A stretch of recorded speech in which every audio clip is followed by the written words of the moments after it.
And I think we have open seats up front if you're not timid. So, welcome. This is my first time in this hall, and it's lovely. I'm really enjoying being here. My name is Jane Brolsma, and I'm a retired school teacher. But more importantly today, I am a concerned resident of the San Luis Valley, probably like all of you. I was involved with organizing this town hall with some really nice, hardworking folks, and I'm really grateful that we were able to put this together. Yeah.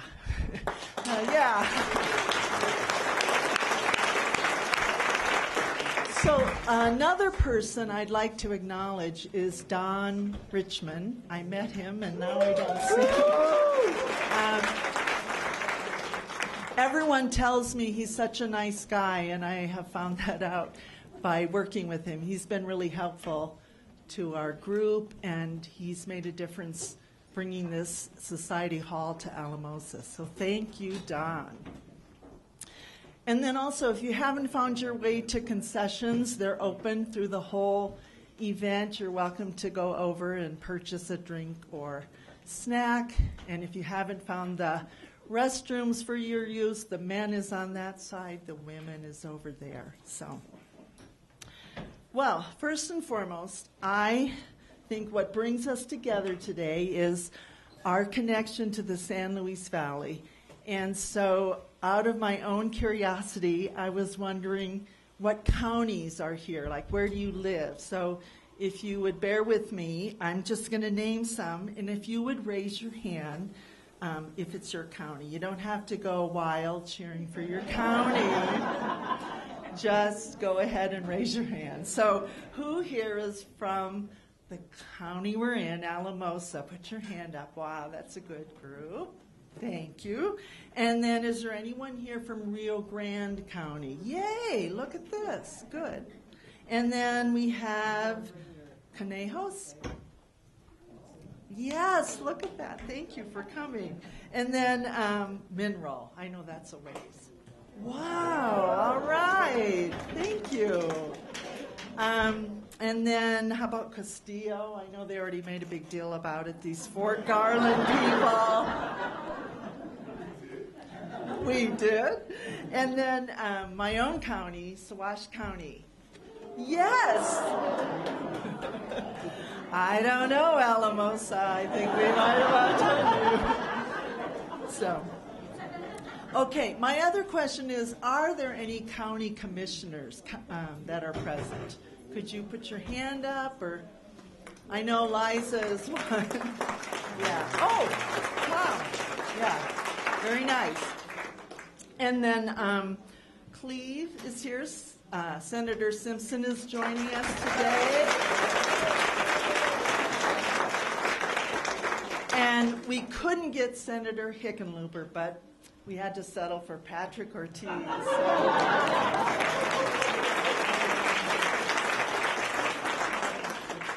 Anyway, it's really great to see so many of you here. We had no idea what the attendance would be for something like this, but this is just great to be together on this Saturday afternoon. We thought it'd be nice if at this time we could do the Pledge of Allegiance. So if you wouldn't mind standing with me.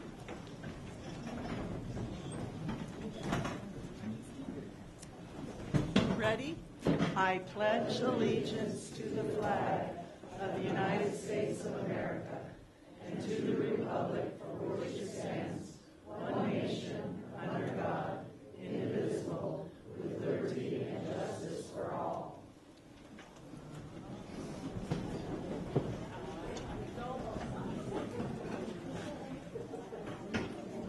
Before we begin our speakers taking the mic, I wanted to share a little background about how this town hall came to be and what purpose we hope it will serve. So historically, town halls are scheduled during congressional recesses where the representative returns to his or her district, and the goal is for that time to be spent meeting with constituents.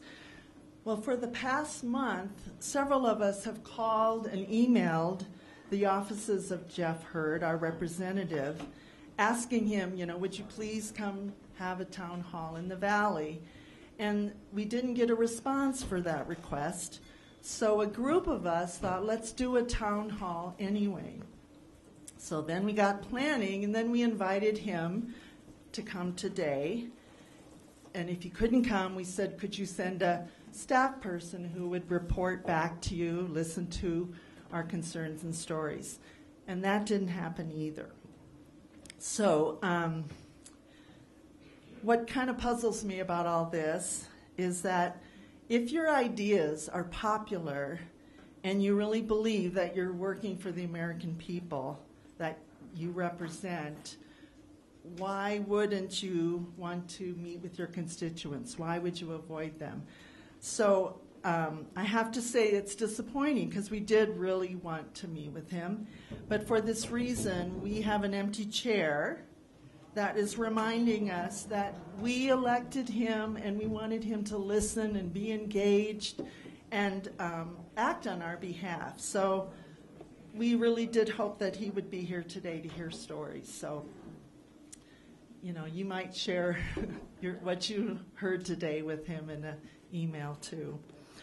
Well, secondly, what's happening in our country, to me, is happening at incredible speed, and it's scary and disheartening. And there are times I feel a lot of despair, some anger, and, sometimes just real sadness. And so I think that might be true for you who are here. So when President Trump and Musk, who, by the way, is his biggest campaign donor, what they're doing to me is not just illegal and unconstitutional, but there's some kind of chaotic mess and some cruelty to it. And perhaps this is why 130 lawsuits have been filed and challenged in court, challenging the legality of the actions that they're taking. And all I can say today is I feel fortunate that the judicial branch of our government is doing its job. Whoops. The other thing is Trump claims over and over again that he's had this mandate because he overwhelmingly won the election. And he did win in November. But the truth is, when you look at the numbers, fewer people voted for him than voted for someone else or didn't vote at all. So to me, that's not a mandate. Okay, so let me think. Am I missing a page? I think I might have missed a page. So, Cleve, is there a page? Oh, is that yours? I'm so sorry. I was so running around. Well, anyway, today we have 6 people in front of us who are from the Valley, and they're going to speak to you about the impacts they've seen over the couple months we've had of the Trump administration, and maybe even like looking ahead to what they might see potentially happening. So we are so glad that you have agreed to come and be with us. You're speaking publicly.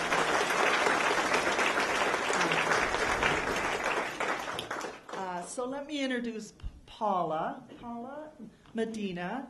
She is the mayor of LaJara. So she came from LaJara. And she is in her second term there. And beyond being a mayor, she also has a local nonprofit, Center for Restorative Programs. And she's a program manager and mediator with that group. She also is married and has 2 sons and 2 grandchildren. So Paula, we're so glad you're able to moderate for us today. There was one other thing. After the panel, there'll be time for you to pose questions to them or offer your opinion too. And then Patrick, I know, wanted to say something at that time. I think I'm not forgetting anything. Again, thank you, and make the most of it.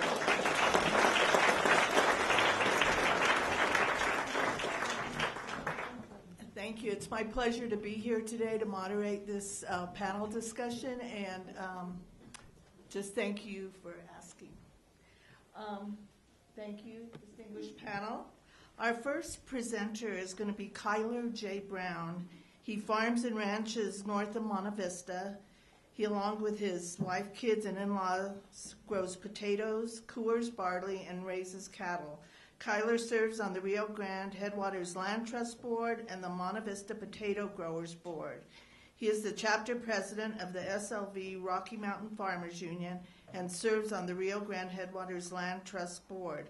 Kyler enjoys helping his neighbors and friends in this beautiful San Luis Valley. Help me welcome Kyler.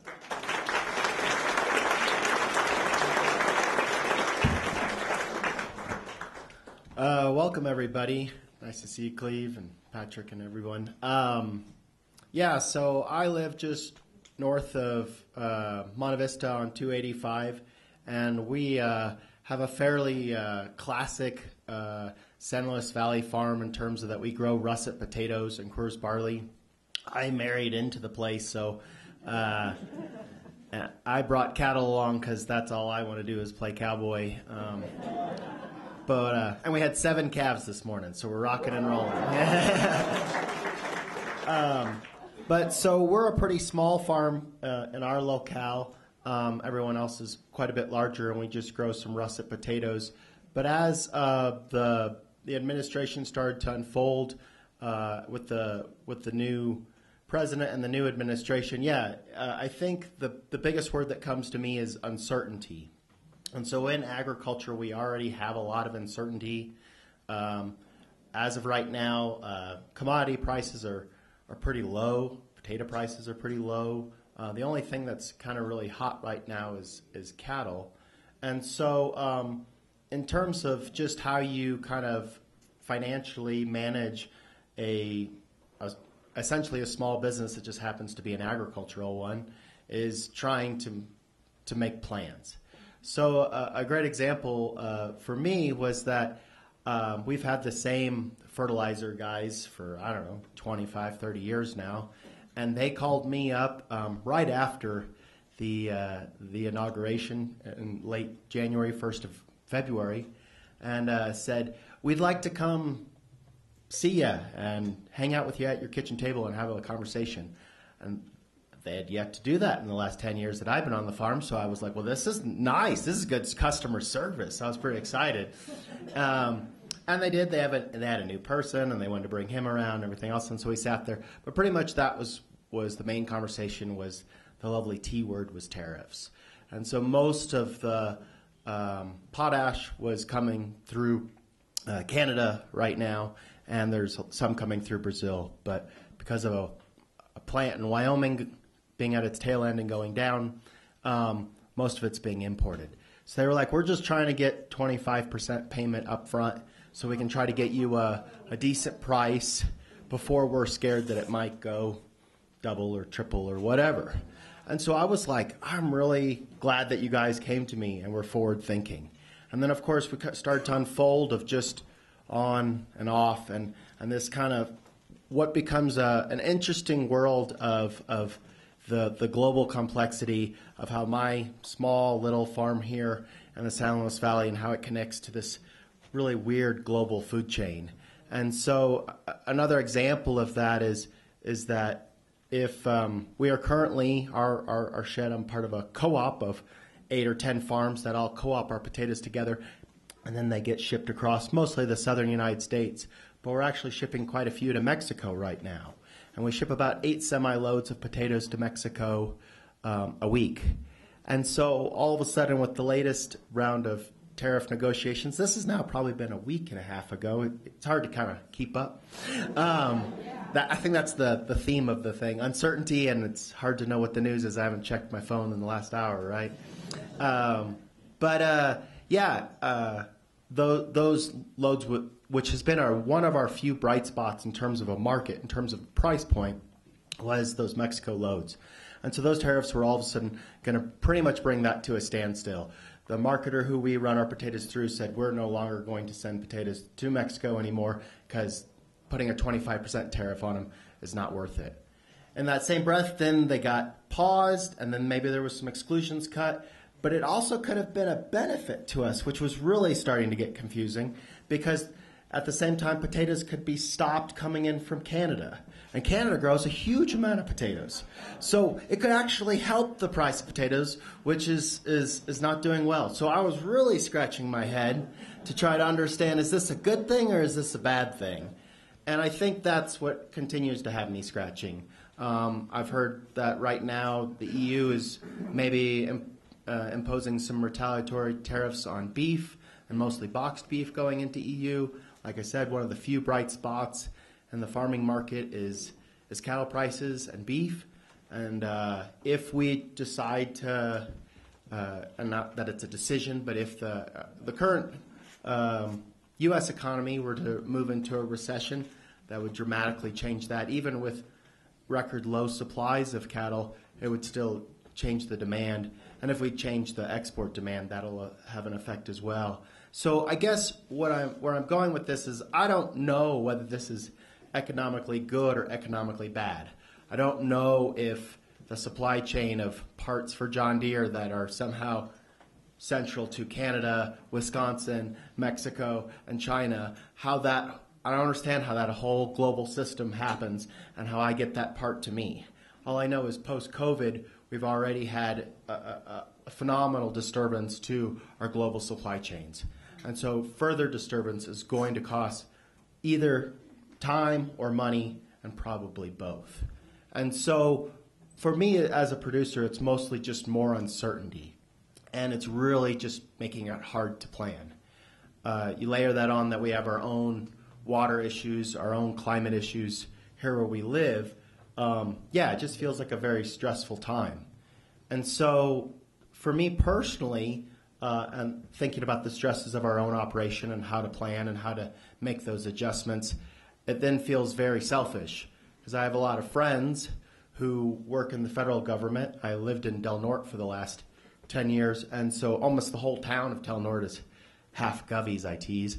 And so to have people who are, in their last trimester pregnant and then have their job all of a sudden removed because they were in the probationary period, or I know several people who've lost their jobs. And so that's been really difficult to then think about and to try to rationalize. But then I realize how it then might affect my actual business, and I haven't gotten my arms around that as well. And so a great example is I've been applying for a couple grazing permits, and that process hasn't been too stymied yet because the woman I connect with in that department still has a job and is still doing it. But her 3 people underneath her are no longer there, and they are pretty much serve all the range of the Rio Grande National Forest. So I'm not sure what this summer will look like for guys taking cows to the range. Maybe it'll be a free-for-all. Maybe it'll be great. I don't know. I don't know what it'll be like. But as I think about how many different ways I connect to FSA or USDA, I haven't gone and done my spring, I normally put in my acres and what we've planted and all those things, and I haven't gone into that office yet this spring, so we'll see what that process is like. But I'm really fascinated thinking about as we kind of conduct this grand experiment of changing how the federal government networks mostly with the rural western United States. And I understand that it may be a very different impact to a farmer in Iowa. It may be a very different impact to folks along the either seaboard, especially in metropolitan areas. But in the arid West, government jobs are more than 50% of our sector of how we actually employ our communities. And then rural development is a huge portion of how funding. And so I have a good friend who runs a conservation district, and they just lost a big grant because it had the word diversity in the title and some things like that. And so it's just more importantly that uncertainty piece, and really hard to plan in a place where we are spread out, where our resources are already thin, and so kind of putting on my land trust hat. I serve on that board, and I think I'm supposed to be president here in a couple months, but don't tell anybody. We're going to find funding for this year. We're going to get through this year, but we have no clue what 2026 looks like. And that's all we do is we just try to keep farms and ranches and working lands and wildlife corridors and water in this cool place. And so it's just really frustrating to go, well, maybe foundations will step up. Maybe they'll shrink. Maybe private citizens will donate more. Maybe they're having their own trouble and they're not going to be able to. So more just uncertainty. And so that's been a really fascinating way to try to look through a non-for-profit's eyes, how it still engages with land and our community and agriculture, and just try to understand and all the ways that these ripple out across the arid West. And it's a really fascinating way how when you pull on one string, it affects a whole lot of other things. So I feel really lucky. I feel really fortunate. I have a deep community. I think this place breeds community. I think we're lucky to live here where we do need our neighbors, and our neighbors need us. And I think there's a lot of people who don't have that. And I feel very fortunate to be able to depend on a lot of people. So I hope as we learn from all these folks behind us and everything else, if you know someone who can be lifted up, or you know someone who can step in, or things like that, I think this is the time where we have to have each other's backs. One last comment is probably the labor portion of agriculture. So the warehouse that I'm a part of, we employ about 50 people in order to process those potatoes and get them across the United States. I don't really know a good accurate number of how many are what would be considered undocumented versus documented. That we definitely have folks who have a driver's license, but I'm not sure how valid it is. And we have just had a big shift in our own small space of really becoming mechanized. We've tried to, because of already the labor shortages and already the change in economics, of buying robots and buying seeing eyes and all these things that further move us away from a labor source that just, it's not the same as it was 20 or 30 years ago.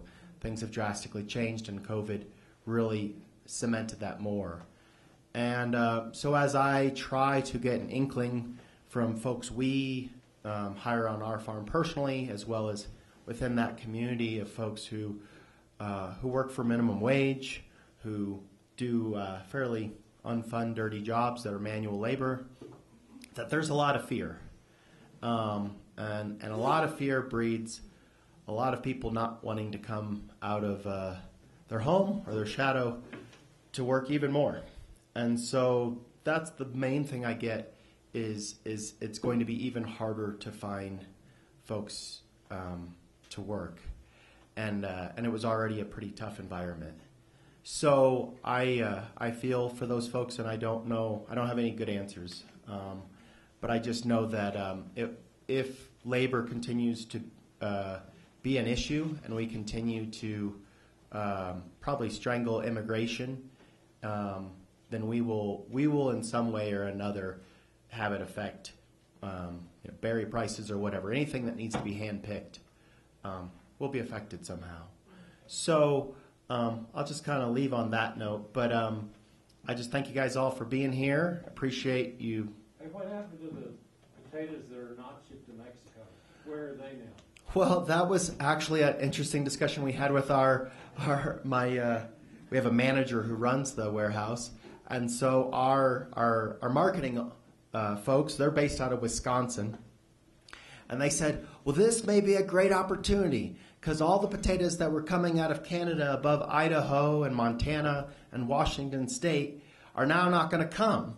So we'll just turn those trucks, and instead of sending them to Mexico, we'll send them to Northern California or Washington. And I was like, have we ever shipped potatoes to the upper northwest ever. Like, Idaho is the largest producer of potatoes, like, in the world. I mean, they're huge, behemoth. I was like, this might be the year. And so I don't know what's going to happen, and I don't have a good answer for you. But yeah, it literally, and I think that's more to the point of the pulling the string one place and having it have a host of effects in a bunch of different places that you didn't know and have unintended consequences. Most of our potatoes have a shipping advantage against Idaho, so that's why we go across the southern United States, because it's just farther for them to ship a potato from Idaho there than it is from the San Luis Valley. And so that whole apparatus may just get changed a little. And so I just don't, I don't know how it's all going to affect us. But anyway, thank you guys.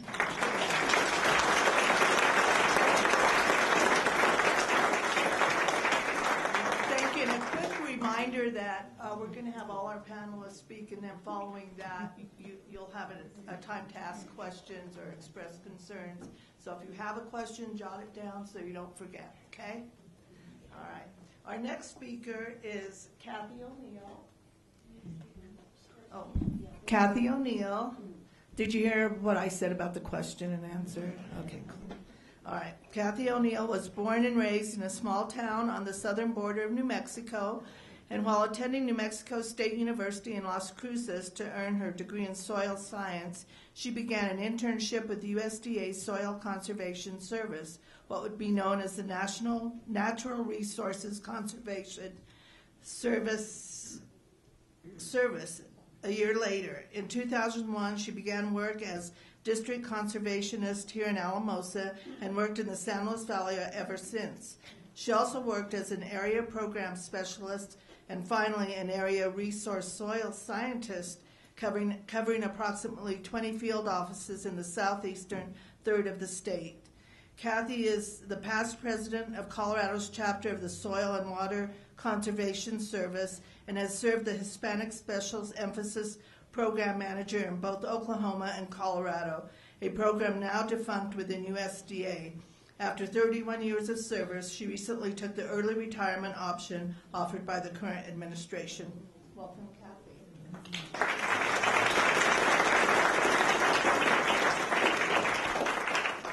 It's going to be hard to follow Kyler, so I'll do my best here. I had something planned to say, but I'm changing gears just a little bit because I had a little conversation with my friend Kris here. She was asking me what I'm going to be working on now that I'm retired. And it kind of leads back to something that happened last year. And I don't know how many of you get a copy of Alamosa's paper, but we were on the front page late spring last year. Somebody shot 18 bullets into our home. It's still an unsolved mystery, but used military-grade weapon. Nobody was hurt, thankfully, but it really shook my family and me. And so much so that I wrote a resignation letter. And thanks to family and friends who talked me off the cliff, I didn't submit it.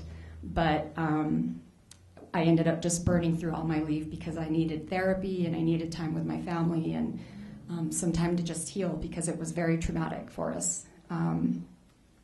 But that's it's funny because in this long-winded resignation letter that I had intended to give to my supervisor, it kind of turned into a memoir that I'm still working on now. So anyway, I have lots to do in my spare time now, but I'm here to talk to you as a federal employee, someone who was affected by the current administration's decisions.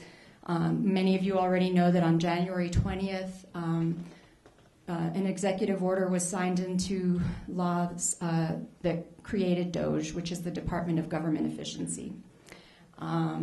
Immediately, 3 lawsuits came in to say it's not legal because you can't create an agency without Congress.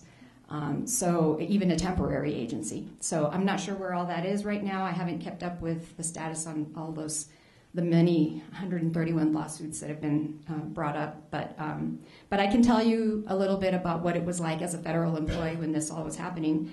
I had essentially wrapped my mind around the fact that I wasn't going to retire anymore. I couldn't. 6 months ago, I wouldn't be able to talk to you. I still was I became agoraphobic. I didn't want to be around people and crowds, and it was a bad time. But I've come a long way. Therapy is really great, and I'm here with you now. Thank you. But on January 28th, we all received an email called Fork in the Road, and maybe some of you have heard of this. It came out that the government wanted to reduce, the administration wanted to reduce the federal workforce by 25%, which would have been about 600,000 employees at that time. 75,000 people took the DERP, the Deferred Retirement Program, which offered that if a person decided to resign, they would receive a paycheck, their regular paycheck, essentially be on administrative leave until September 30th. There was a point where it was paused because it was in court and they were trying to figure out if it was even legal, and the courts did say that they could go forward with the program. And I think about 70,000 of us took the program. I wasn't going to do it because, I don't want to. I have 31 years of service. I didn't just want to resign and give up my pension. And but then about a week after they offered the Fork in the Road email, they opened it up to what they call VERA, which is the voluntary early retirement option. And so because of that, I went ahead and took it. Because the Fork in the Road letter, it had a lot of threatening verbiage in it. So, for example, you should really think about taking this offer because your agency could completely be dismantled. You should really consider taking this offer if you're afraid of your position being eliminated. You should really take this offer if you don't feel a loyalty to this. Well, I didn't even say to what. Loyalty was a word that was used. And so, that to me was scary, and I didn't want to lose my 31 years of federal service. So, I went ahead and took it once they opened up the early retirement option. But then after that, you may have heard that, and I think Kyler mentioned it, probationary employees were also given a surprise email saying essentially that it was based on their performance. That it was not in the government's interest to keep their position based on performance, which was, some of these people didn't even have performance reviews done yet. The head of NRCS Colorado was on the phone with us very regularly. He did a very good job trying to keep us all updated and try to allay a lot of our fears and our worries. And Clint Evans, he did a phenomenal job at trying to keep people calm. But when this came out, he immediately got on the phone and said, it had nothing to do with your performance. No one ever came to us and asked who is performing and who isn't. Nobody, it was just a flat out lie. And they have since reinstated, I think, 16,000 employees within USDA, thankfully. But a lot of people's lives were upended. I remember while he was on that call, there were people in travel status who had to find a way back home, who were told they weren't going to get paid for their travel anymore. People who had just been hired on, who had come from far-flung places like New Jersey and Florida, and suddenly they have to figure out what they're doing. So it was very slash and burn, very dishonest. I would call it a train wreck. It was. And every week there was a caveat, or we forgot about this, or there were some people who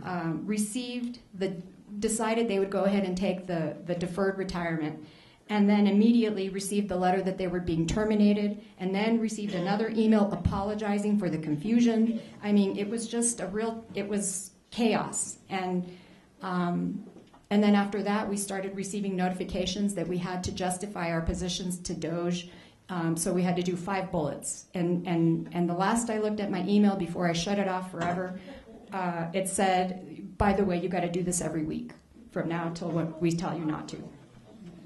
So, and this is just that's not even including, the $420 million in contracts that were illegally canceled.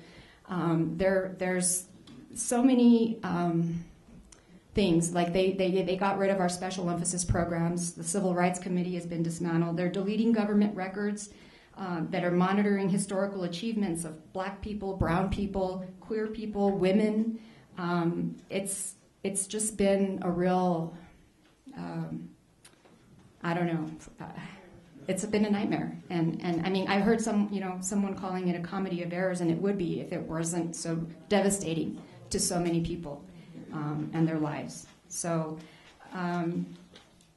yeah, I guess I just want to testify to the fact that it's. I feel for my fellow federal employees who are still, having to deal with fear every day that they show up for work, not sure what's going to happen next. It's just a very tense situation. People aren't sure, we can't do outreach activities at colleges. We can't, recruit. Of course, there's not hiring right now, but anyway, it's in the name of downsizing the federal government. I don't know, when you weigh the pros and cons, how much comes out on the pros column, but anyway. You don't feel like this is about downsizing the government? Yeah. So I don't know. I think that's pretty much all I wanted to come up and tell you guys about, but.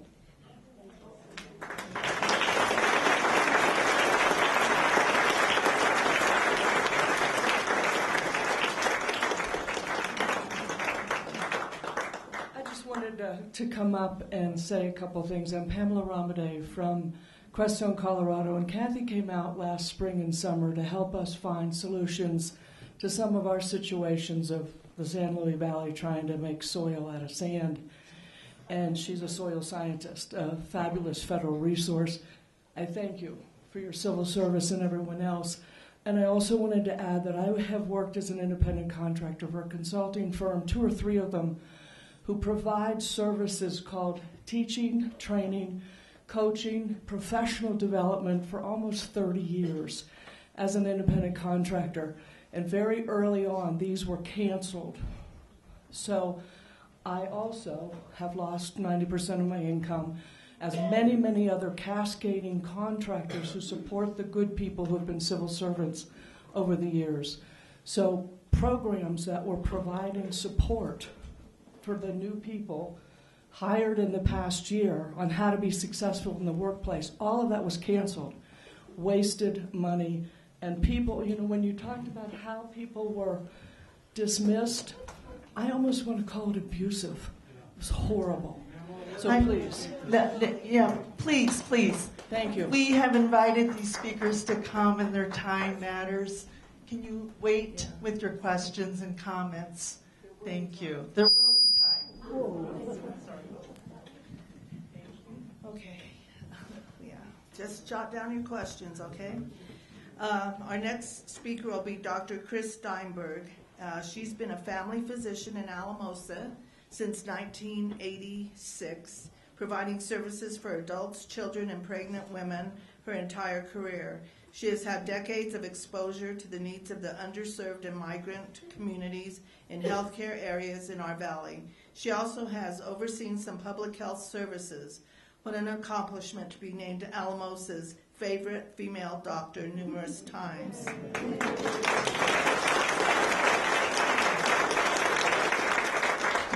Outside of the clinic, Dr. Steinberg is a volunteer at the Rio Grande Farm Park and SLV Spay and Neuter Alliance. She and her spouse, who is also a local physician, have a small ranch which they have placed under a conservation easement as their legacy towards open space in the valley.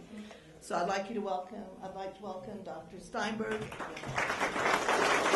And please remember to save your questions and comments for after the panel has spoken. Thank you.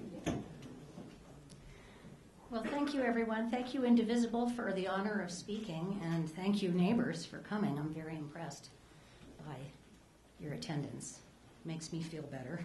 I'm here to talk about the threats to Medicaid, and I just wanted to briefly review what Medicaid is and talk about what may be happening as we go forward.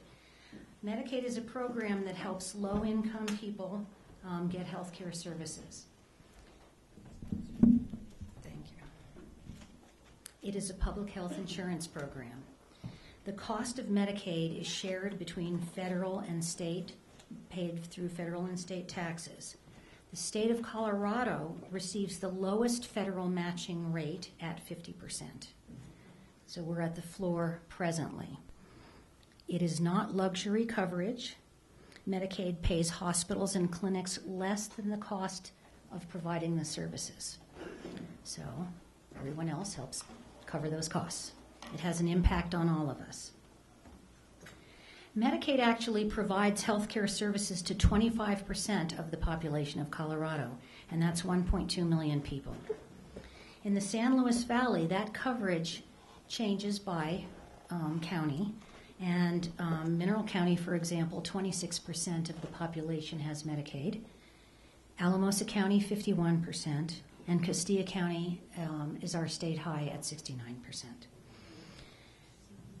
Interestingly enough, Colorado Medicaid is one of the most efficiently run healthcare programs in Colorado, public and private. Its administrative costs are only 4%. This compares to 15 to 30% for most private insurance companies. So much for efficiency. Okay, people on Medicaid, who are they? 39% of people who have Medicaid are children. 55% are adults to age 64. 6% are seniors, even though they qualify for Medicare, and that will help them supplement their health care coverage through Medicaid. 5% are those who are disabled in our state. And interestingly enough, 44% of the births in our state are paid for by Medicaid. Greater than 60% of our seniors who are in nursing and rehab facilities are there because they can afford it through Medicaid. Think about it. It is safe to say that if we decrease our Medicaid coverage reimbursement, it would have major impacts on the availability of services in our community. We could lose nursing homes. We could lose maternity care services, we could lose clinics, and we could even lose our hospitals. And this, of course, has already started happening for other reasons in rural areas, and this raises our risk here in the Valley. Medicaid has indirect benefits. When we improve the health care of those who live around us, we improve our own health care. The obvious is infectious disease. If our neighbors are vaccinated against infectious disease, we are less likely to get that infectious disease. We're very worried about measles right now. If people cannot afford to get their children vaccinated against measles, we will have measles.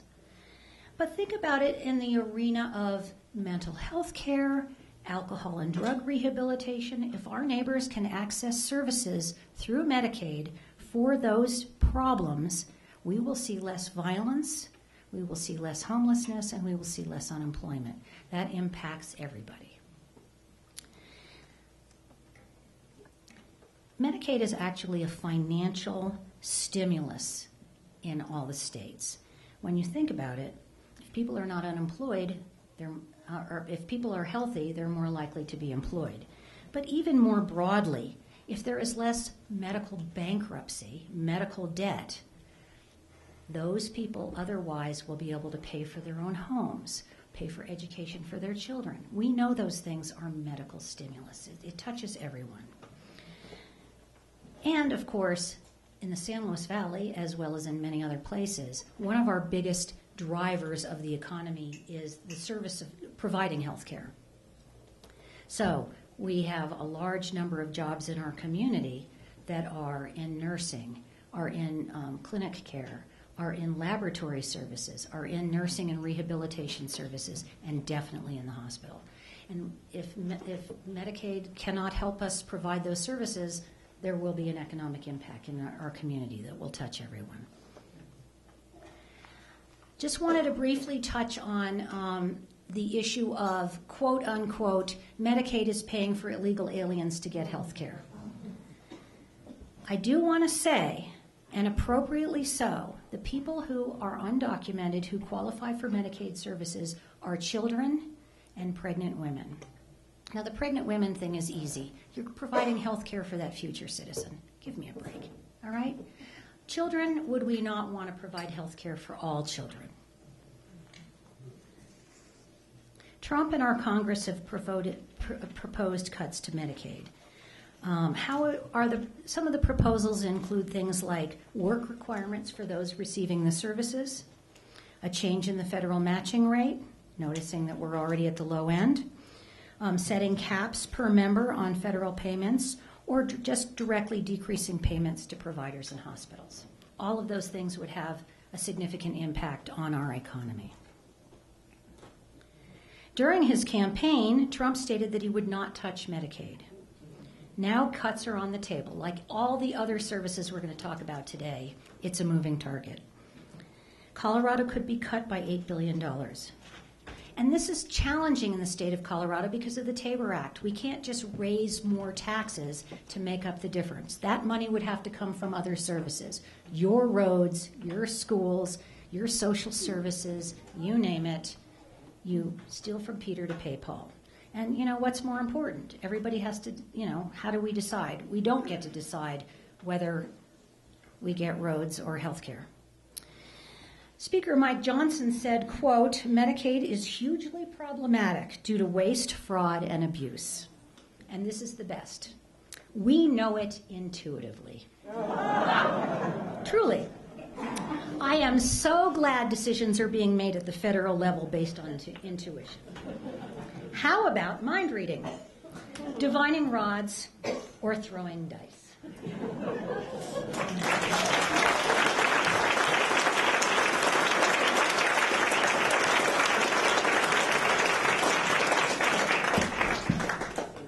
That was awesome.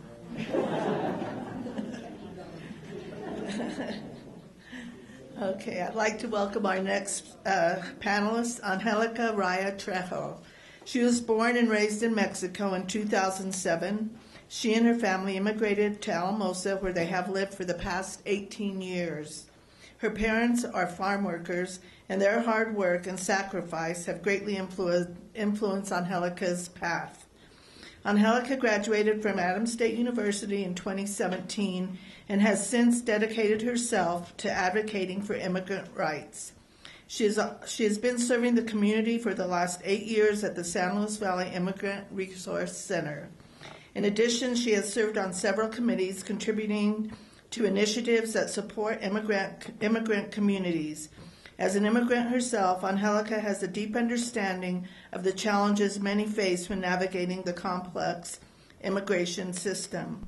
For the past 3 years, she has served as a Department of Justice accredited representative, assisting individuals through the complexities of immigration policies and processes. Help me welcome Angelica.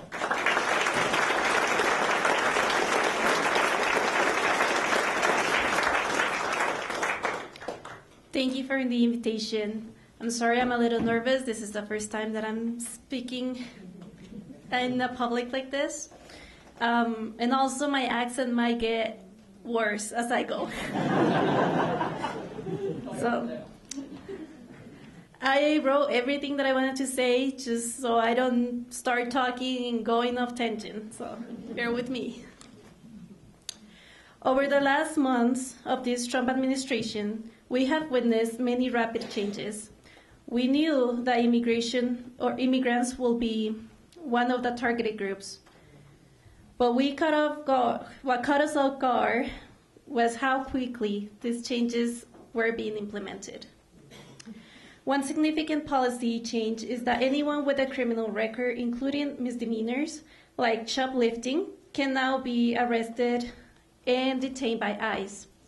This is not limited to undocumented immigrants. We have seen in other parts of the United States that even legal permanent residents have been arrested and put into proceedings due to past incidents on their record. People are placed in expedited removal, which means that they get deported without a chance to defend their cases. The most recent change involves a registry for immigrants. Under this new policy, individuals without documents must now register with the U.S. Citizenship and Immigration Services.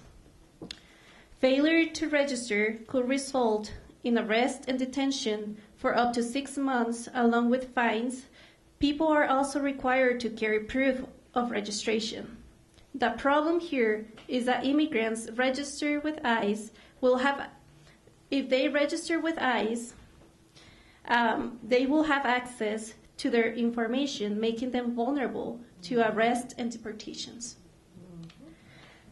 One of the most pressing concerns with ICE is that I'm sorry, let me take a deep breath because I'm getting a little too nervous here.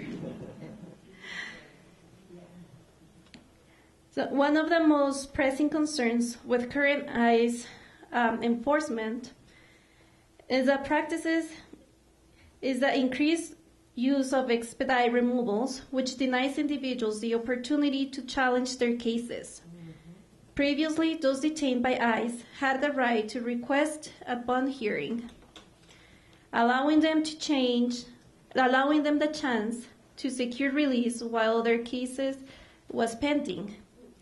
Provided that they did not possess a threat to public safety, individuals also had the right to a hearing before an immigration judge if they were undergoing removal proceedings, seeking asylum, or applying for cancellation of removal. While the government does not provide any attorneys, individuals were entitled to seek legal representation independently. However, these procedures have changed. The rise in expedited removals has resulted in troubling trend where individuals, upon arriving at their hearings, are detained on the spot or at the time of their checking. Because people that are in proceedings, they still need to go to the ICE office and say, I'm still here. So once they go and they go and say, I'm still here, and say, oh, well, I'm glad that you're still here because I'm going to deport you now. In recent months, immigrants have grown increasingly fearful as their rights are being systematically undermined. Even those with no criminal history are now being deported without a fundamental right to legal counsel, despite the legal protections in place to safeguard them. These changes are deeply affecting our community, especially families with mixed status. In these households, one or both parents may be undocumented, while their children are U.S. citizens. When news spread about ICE raids happening in Colorado, many people became terrified to leave their homes. Children are afraid to go to schools because they're worried that their parents might not be there when they return. Workers are afraid to go to their jobs, fearing a raid that could lead to deportation. Even immigrants who have legal status are afraid to go out, whether it's to the doctors, shopping, or attending any religious services. This administration has made it clear that there are no safe places for them.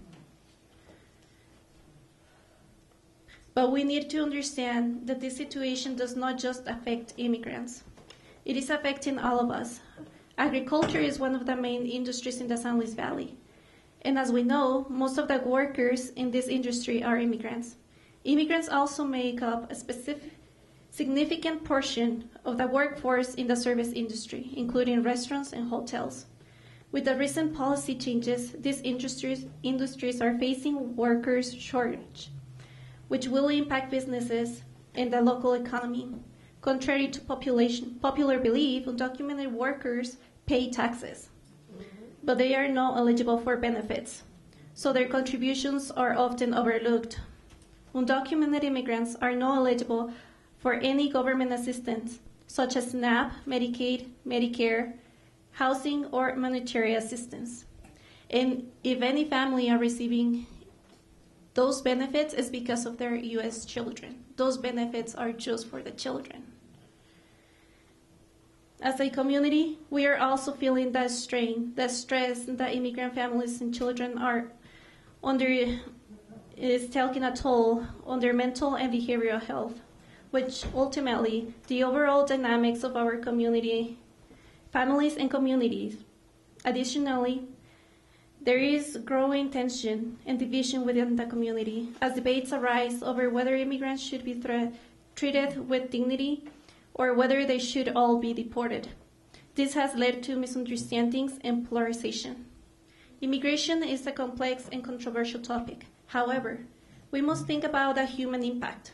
These policies are not just affecting people we don't know. They're impacting our families, friends, co-workers, and neighbors.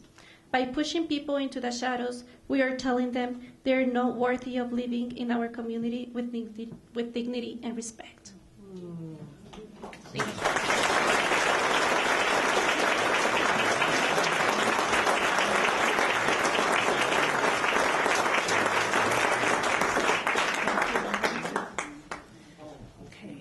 Our next presenter is Eric Francis. He's a disabled veteran. He and his family moved to the Valley almost 10 years ago from Western Kentucky.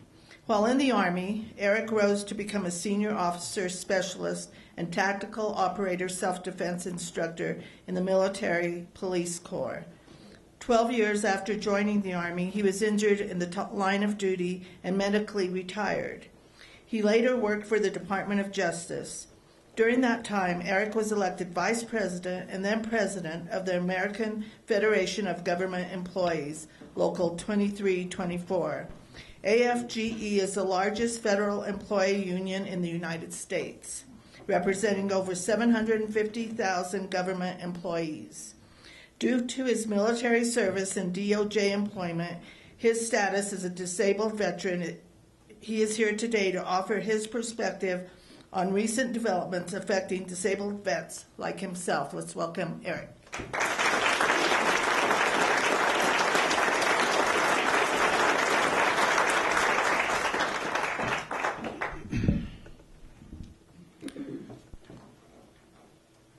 Well, I appreciate everybody for being here today. It means a lot to my family and to the vets.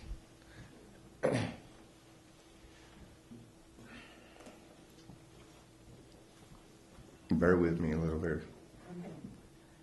I'm quite pissed nowadays.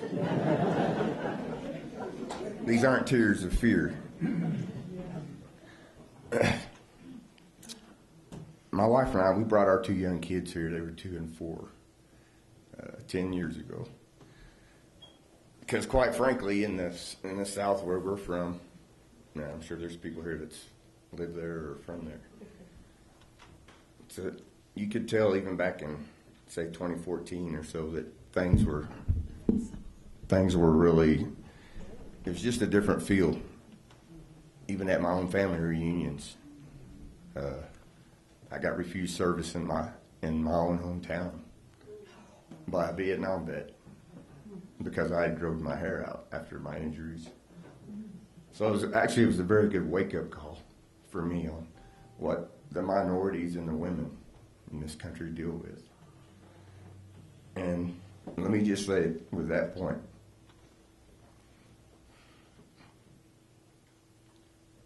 my heart is broke.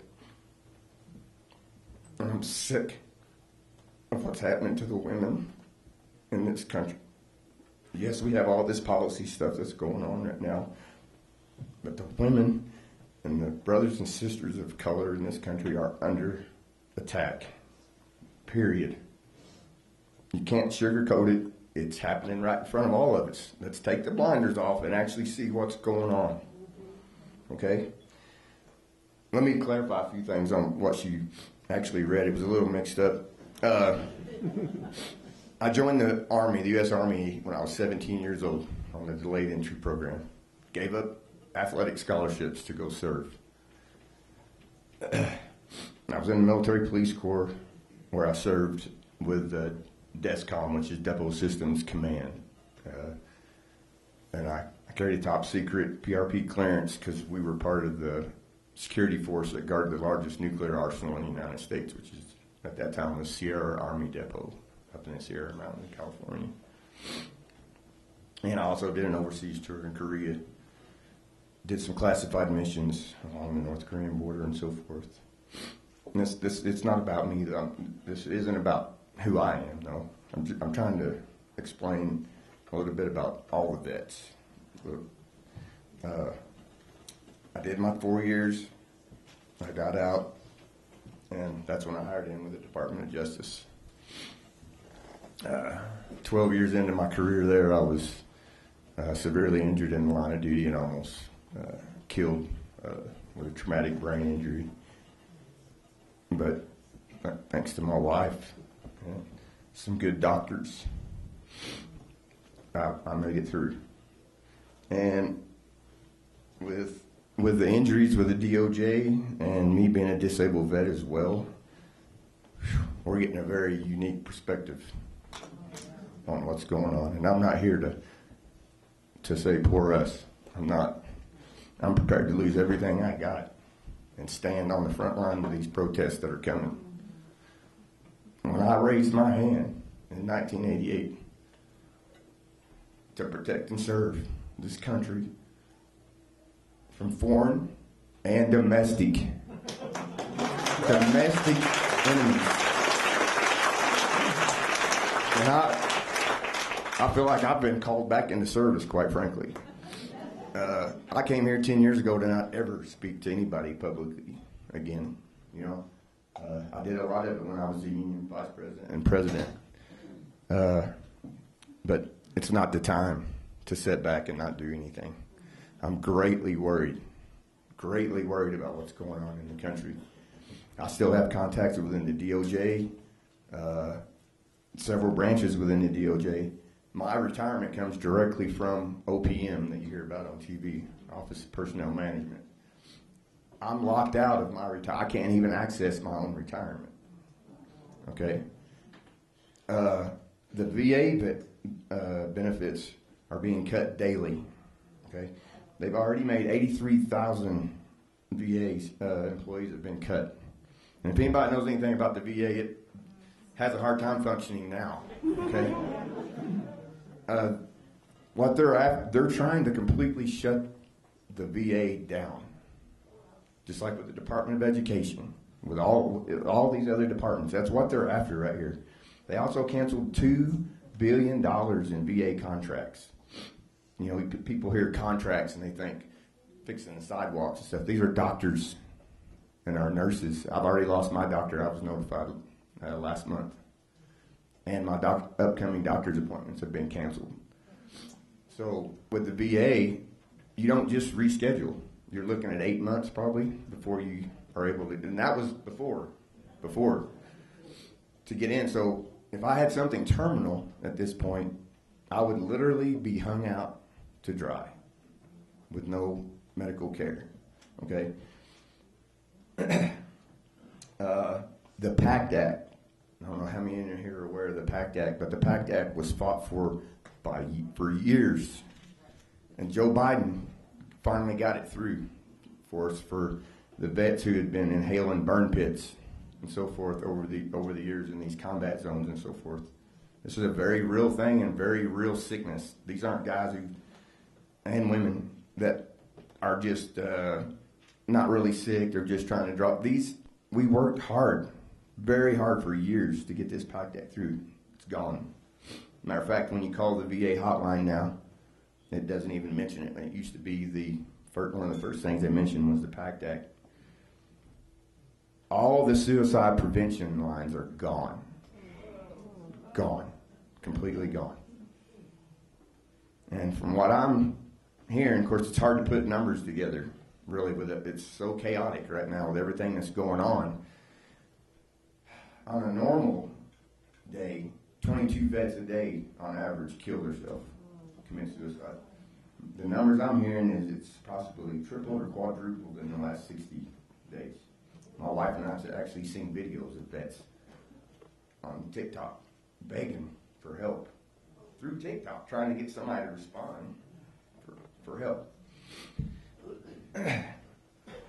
So, and that's just the bare minimum stuff that the VA's cutting. I mean, it's all structured around it. If you read Project 2025, we don't need to guess what they're doing. Okay, it's all in there. Every bit of it, everything that's happened so far is in Project 2025.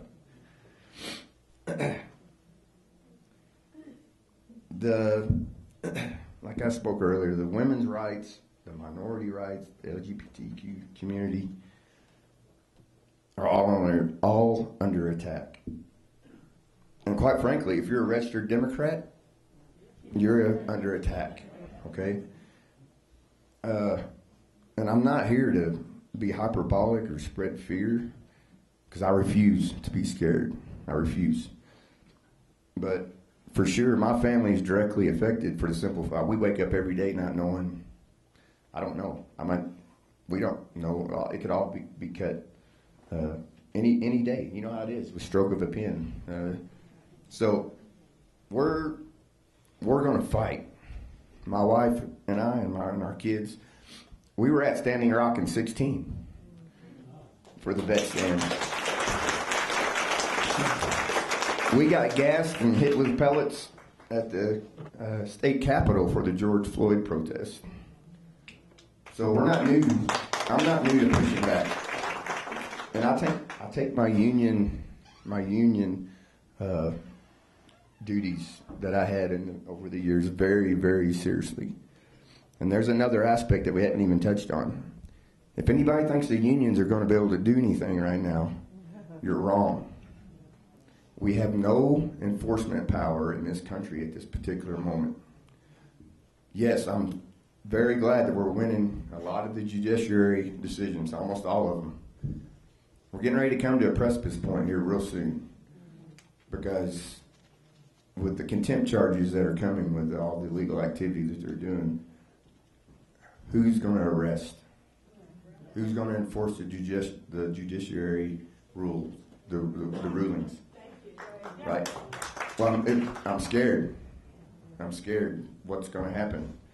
Because if they choose not to enforce the judiciary, we're in bad shape.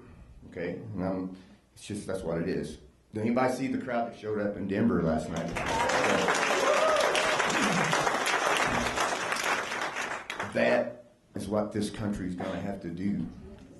Is those crowds, they can't get all of us, you know. And sadly enough, I'm looking around. I'm almost 54 years old. I challenge all of you to get out and speak to your grandkids, your children, to try to impress upon them what's really going on right now and try to get more people involved. My family and I will be at as many protests in Denver as we can make, as we can do. We're not going to quit.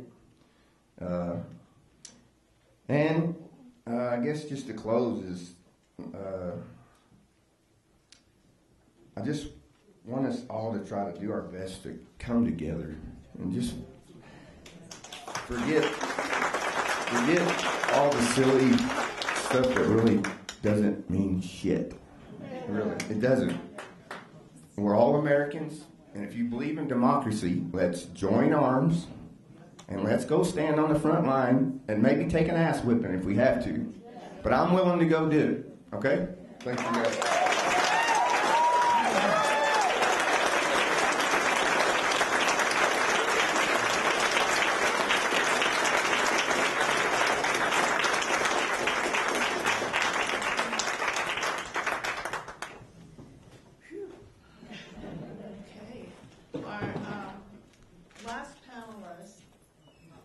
Our last panelist that's up here is Kris Canaly. She joined San Luis Valley Ecosystem Council in 2000. She mobilized key local and regional constituencies to support legislation for the Great Sand Dunes National Park and Preserve Act of 2000 and received congressional recognition for her efforts. In coordination with the EPA Region 8, she joined with SLV community leaders to prioritize environmental health protocols, which have since engaged over 1,000 households in educational forums for protecting their indoor air and water quality through mitigation and regular household maintenance. She has participated with numerous core teams to develop other SLV conservation organizations and been the recipient of awards that pay tribute to her activism. Before moving to the San Luis Valley in 1988, she worked as an engineer with CNN headlines in Atlanta, Georgia, and NBC News in New York City. Let's welcome Kris.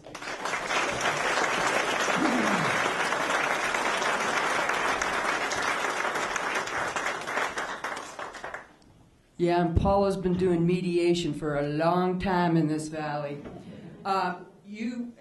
Eric mentioned Standing Rock. I just want everyone to know that 2 days ago, Greenpeace basically was, because of a slap suit by Transfer Energy, blaming them for organizing Standing Rock, is now basically being told to pay $620 million to an oil and gas company, Transfer Energy in Texas. They're challenging it, but yeah, and it was absolutely a total setup. But I don't want to go there. I want us to because I apologize. I'm going to say some numbers here. Don't worry about remembering those numbers, but it's the intent behind them that's really, really important right now. I feel compelled. Thank you, everybody, for being here, by the way. It's really, really important right now. It feels really good. Thank you for being here. And I just wanted to do a very quick civics lesson regarding federal government's role in terms of understanding the importance of the redistribution of wealth. In Colorado, we get back almost as many federal tax dollars as we give. An example of this reimbursement that we see locally through the counties is the compensation of PILT, payment in lieu of taxes, because counties receive financial compensation due to the federal public lands that are here. This is very important to highlight because it is an example of federal dollars given to support local economies, right here, whose residents use and benefit from these public lands every day. Did you know that 80% of the federal workforce does not even live in D.C.? And if you take out the military-industrial complex, who actually works in D.C. is more like 6%, okay, of federal workers. Yeah, that doesn't quite fit the narrative of downsizing that keeps getting drone on, that we hear constantly. And that there are almost 57,000 federal workers that live right here in Colorado. 57,000. I bring this up because, in absolute terms, the federal workforce is slightly smaller than it was 50 years ago. Even though the U.S. population has increased from 220 to 320 million people. 220 to 320 million people since the 1980s. During that same period, less than, and this is the part I really want everyone to please listen to this because it's unbelievable. Less than 3 million people even work for the federal government. Okay, so do the math here. We are literally dealing with a federal workforce that has not increased since the 1980s. That means with 320 million people living in this country, that means that less than 1% of the population, folks, works for the federal government. Why all the demonization and focus on inefficiency, bloated government, and waste? I'll tell you what, I would much rather that 1% in the federal government be representing me right now than the 1% that's in control of our federal government.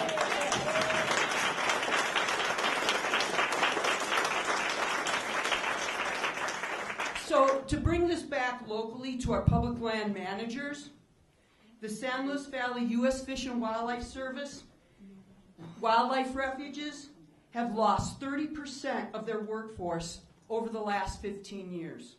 That's almost a third.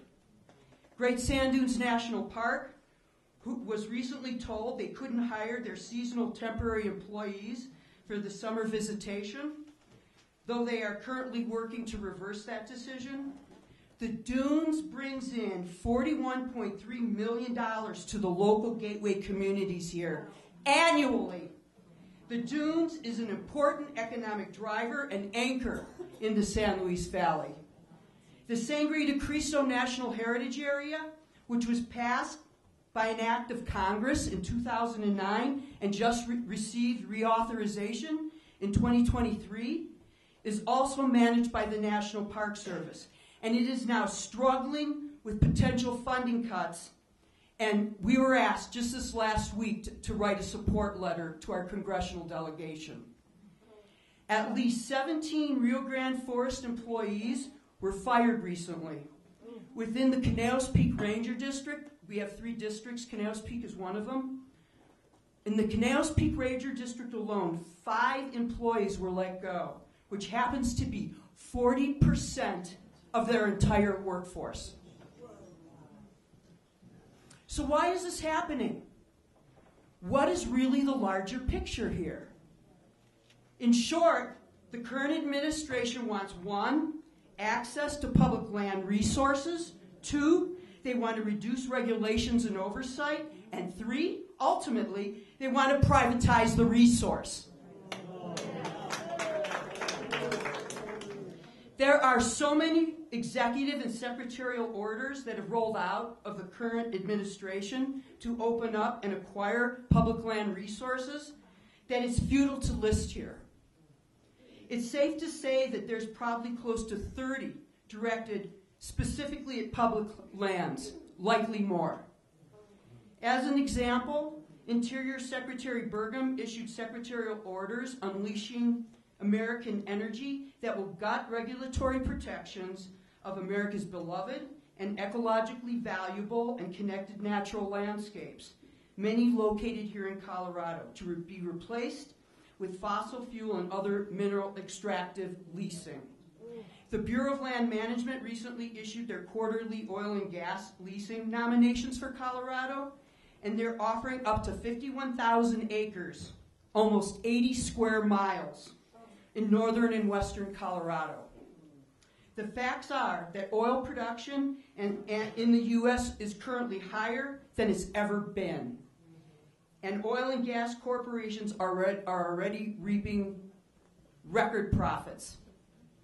The Interior Department has also completed a 15-day internal review of national monuments and all protected public lands that have been withdrawn from fossil fuel and mining development. They are manufacturing a sham energy crisis as the reason to illegally privatize and sell off our country's precious public lands to the highest bidder, and doing so in the cover of darkness with zero public input. Congressman Jeff Hurd is supporting these efforts, by the way, and believes, like the Heritage Foundation, that development of America's oil and gas reserves on a large scale will not significantly impact climate temperature. Go to their website. Go to their website, Heritage Foundation. Look it up. Even if you believe this to be true, what about the impact to air and water quality and other forms of pollution, like ozone? Why is there now a concerted effort to remove monitoring and regulatory obligations from agency baseline data and fire the employees that are responsible for this work? There are many moving pieces in this puzzle, but suffice it to say that a significant outcome of leasing public lands to extractive industries becomes a direct benefit to them immediately, because it inflates their own acquisition portfolios, which they then use to attract big investors, including companies dominating international markets. Polluting fossil fuel industries are feeling threatened now because renewable energy has made tremendous inroads in global markets, and its infrastructure is cheaper to produce and maintain. Plus, it's far cleaner. The SOV is poised to support this renewable energy transition, and Hurd needs to understand that representing renewable energy development, especially on private land, is representing us and our future here as well. Public input is important and does matter, and we do make a difference. I've attended hundreds of public meetings over the years, with many others in this room. And participation does influence and the direction of public policy decisions. Public officials do listen because we elect them. As a point of comparison, just how many corporate board meetings have you been invited to? We all need to be concerned about the pursuit of privatization of public assets, which includes our public lands, but it also touches upon many of our other basic rights, like accessing our Social Security retirement investment that we invested in, and we deserve to get it back, to health care, Medicare and Medicaid, to future generation educational opportunities. And everybody sitting here represents, the federal government's falling apart, so we'll just bring in companies to manage it better. Yeah, like that's going to happen. So not only are we going to be paying our taxes, but we're going to have to pay for every frickin' service we receive, believe me. They're not creating efficiency in the federal government right now. They're dismantling oversight so they can justify privatization. That a select few will grotesquely profit from. How much of this energy dominance do you think we will actually stay here and not be shipped off to global markets? I have a summary sheet on the table back there and a sign-up sheet. If you're interested in receiving our newsletter, please sign up. We will continue to have impact, but we must stay vigilant and involved, and now is the time. On a positive note, and I'm so glad Senator Simpson is here, because of all this public lands threat, the Colorado State Legislature and Senator Simpson just passed a resolution last week. It's called Protection of Colorado's Public Lands, reaffirming the state's commitment to keeping public lands under federal stewardship.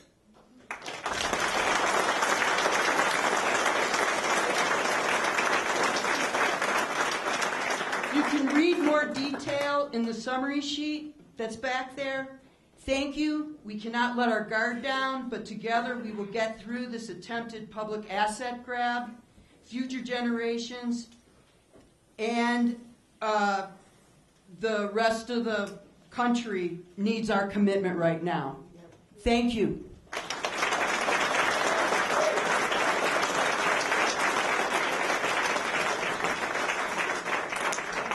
Okay, that's a boost. Real quick, we're going to have Patrick come speak for a bit.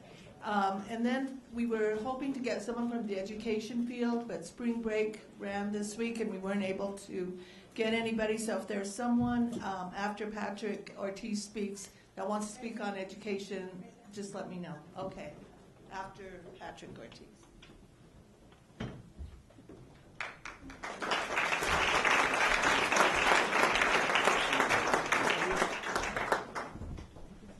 First off, I want to thank you all for sharing your stories. It's powerful and it's meaningful. You all contribute to our society and know you're valued.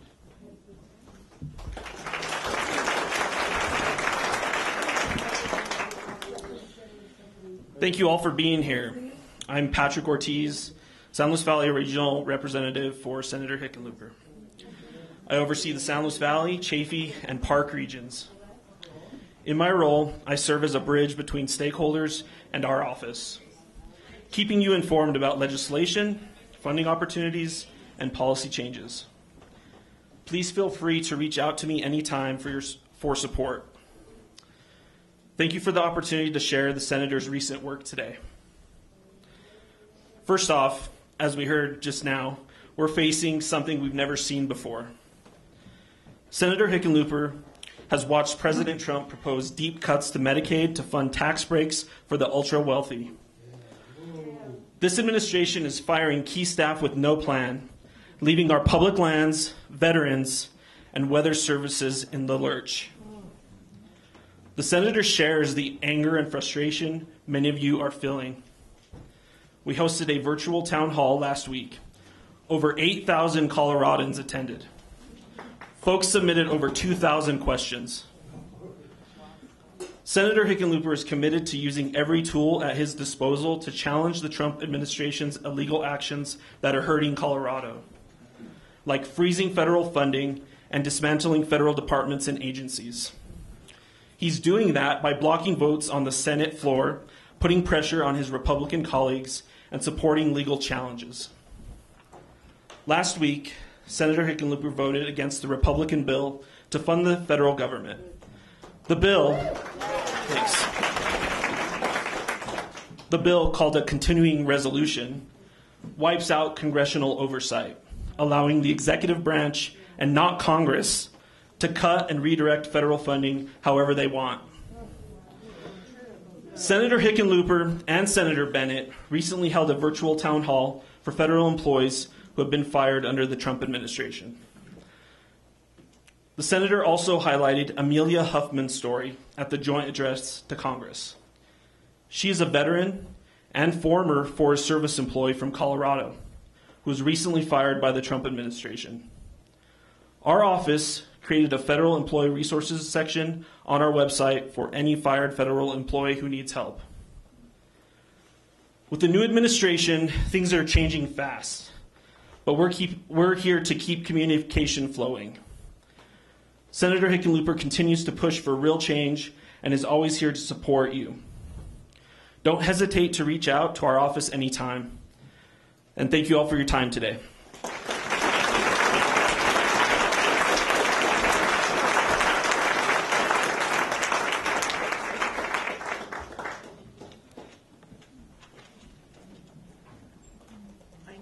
Someone wants to speak on education? I'd like to speak on it. Well, this gentleman first, and then we can bring you the microphone.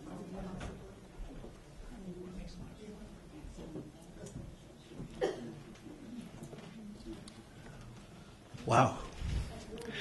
My name is Pete Anderson. I've made my home up in Crestone for the last 25 years. My wife, Grace, and I raised our 2 daughters here in the valley.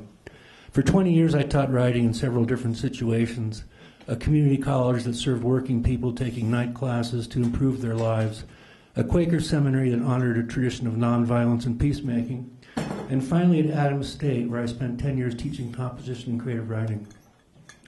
Of those years, the best 10 years of teaching were here at Adams State, where I had the great privilege of learning about the San Luis Valley from my students and colleagues. I love Alamosa, I love Adams State, and I love the San Luis Valley and the people who live here. Hear this from the Adams State website. Adams State is a federal Hispanic serving institution, HSI, a designation which affirms that a university has a student enrollment population that is more than 25% Hispanic. Adams State has a Hispanic student population of 37%.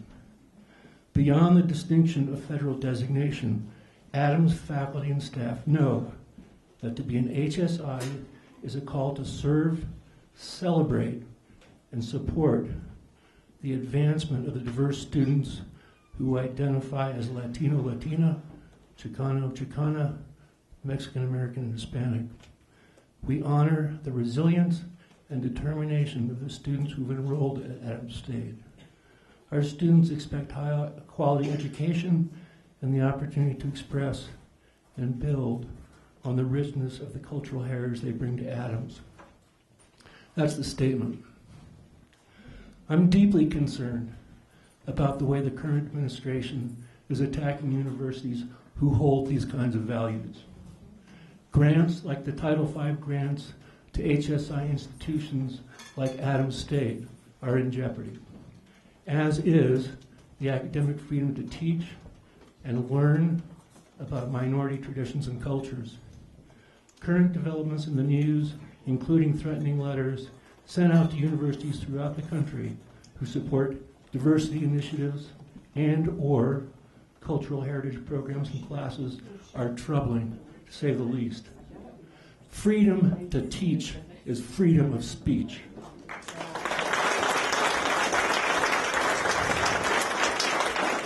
Adams State is in many ways the beating heart of the Valley and of Alamosa. So let's speak out for what we have here, another public asset. Let's send a message to our representatives and to the current administration.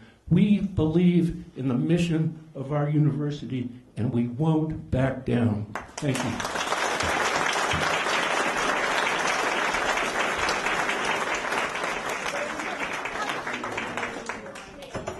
Wait, it's okay. We're going to open it up.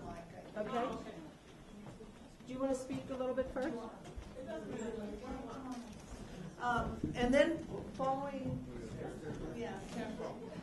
Then we have a little less than a half an hour. So to respect everybody's time, we'll have time for questions and comments, but try and be a little bit brief. And so I want to talk about public education. I won't talk long, but the story that everybody's told about Medicaid, about farmers, about public lands, about the vets is about to hit education. They just announced, even though Trump has said we're not going to get rid of Title I, famous last words. And so I just want you to, where public education in this valley and in most rural areas collapses without that, because schools are based on property taxes. So Cherry Creek and Mill Valley and Manhattan are going to be fine. But if you don't have high property taxes, your schools depend on those taxes. And I just want to say a little bit about schools, because I work with the high schools, primarily middle schools. You don't think of it, but teachers are first responders. They have lists. They go to football games, and they know which parents they can't let the kids go home with because they're probably drunk.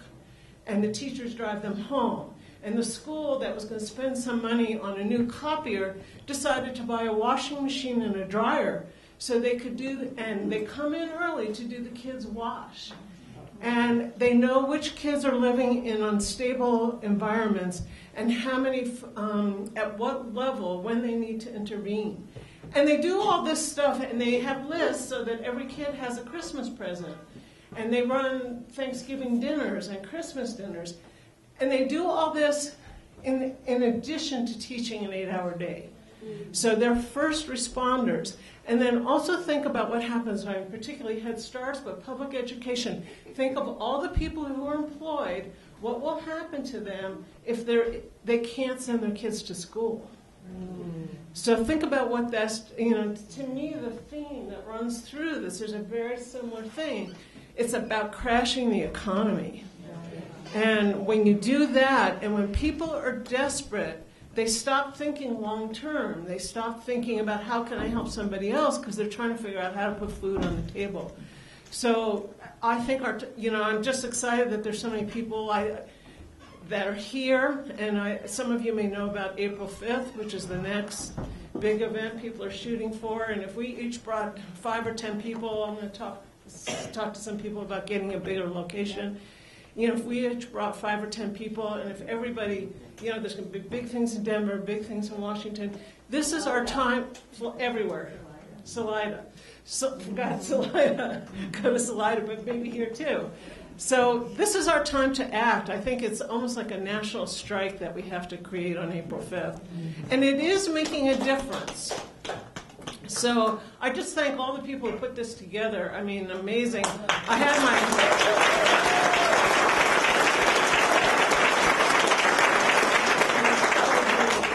and they had a slightly smaller space that was about half the size. And when I heard they were going to this space, I went, oh, no, you can't do that. It's too early. You guys were right. So, thank you.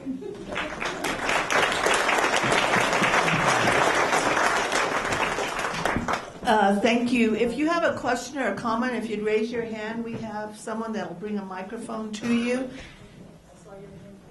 Thank you. Hi. Could you stand, please? Yeah, sure. And I'm just letting everyone know this is being video recorded, so you can actually talk to the audience or talk to anyone.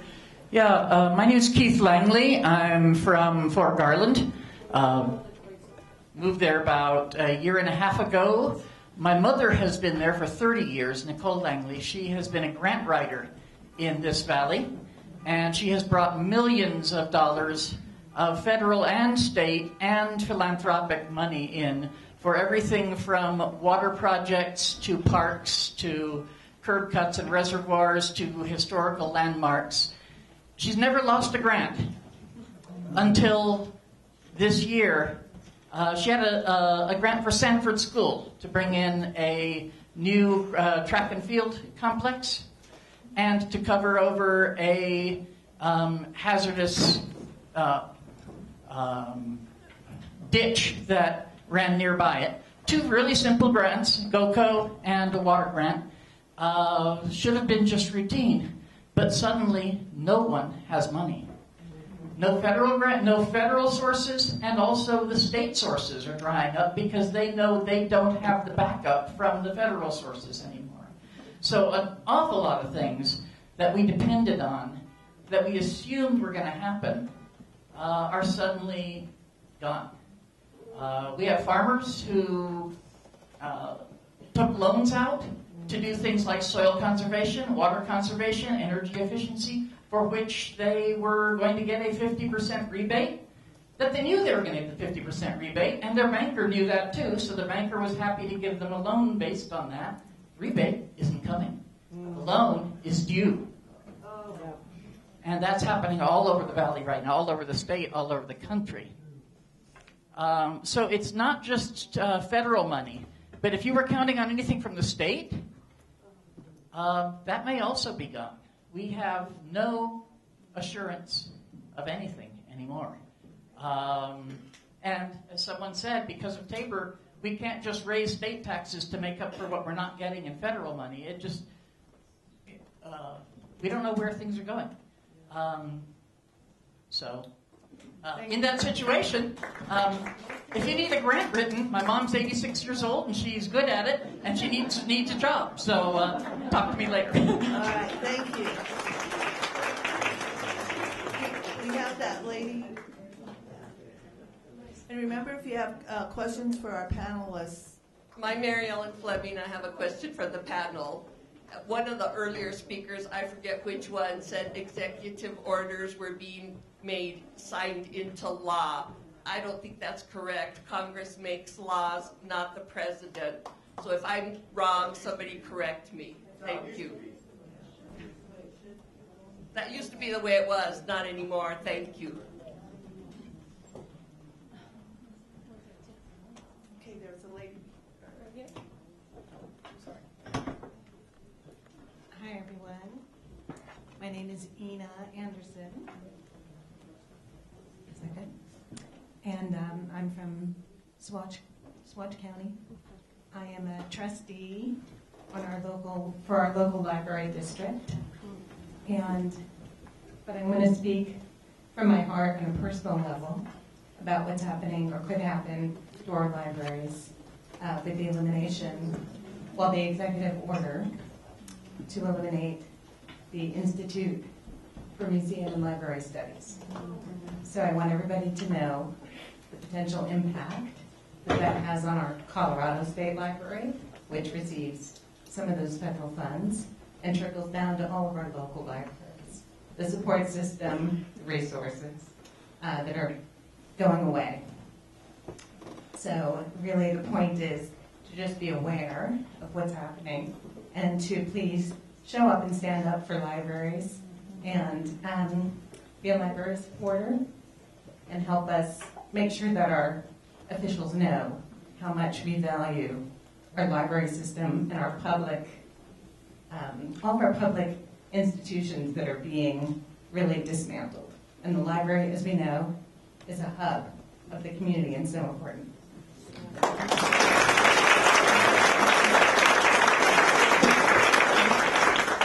Up here? Over here? Okay. I'm gonna let her, she's our moderator, and I'm gonna follow her commands.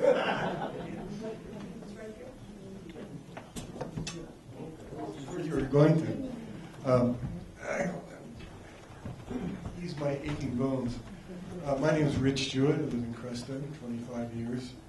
And it's all these issues, and there are many more that can be stated, but this and that are falling apart and being undermined. First of all, my background in psychology says we're being led by a psychopath. And he's got all this junior psychopaths following for whatever reason, for God's sake. And there are two elements of that diagnosis: antisocial personality disorder, really. One is an inability to have empathy for other people. The other is, while they're very clever at getting their way, they're fundamentally stupid at paying attention to repercussions of their behavior. They just don't get it and won't get it. But the thing that tweaked me was recently hearing how Putin and Trump had a phone call scheduled. Trump calls in to Putin. Putin's in a meeting with a bunch of people somewhere in Russia. And they said, Mr. Putin, Mr. Trump is on the phone. And he made some dismissive comment, oh, let him wait. And the whole room burst out laughing. He's not just laughing at Trump, which he apparently has been doing for years. He's laughing at the United States. I think he yearns to see the economy of this country unravel. After 80 years of opposition between the U.S. and Russia, he's winning. And I think even if Trump was assassinated, I think Putin would love it, because it would create so much chaos in this country, and that's what he wants. I think he wants the U.S. to become a puppet of the United States. And he's aiming that way. He's aiming in that direction and succeeding. I think the MAGA people need to get that. No matter what their justifications are, look at where the road is going, and can they pull themselves away from Trump's devotion, his fealty to Trump? Can they see that? Okay. There's one in the back, and then. So my lighter, I'm sorry. Yeah, in the red. Hi, I've got a light mic here. I'm Meryl Ennis, and I just wanted to say that we've been hearing an awful lot that has raised our anger, our emotions, and what we really want to move forward, as just as a number of people have said, is how do we take action? And there are a number of ways to take actions. There certainly is the April 5th coming up. That is a national protest. But there's a lot of very everyday, simple things we can do. In the back, there's a list of contact information for all of our elected representatives. Make sure that whatever your topic is, give them a call, write them an email, go to their webpage, let them hear our voices.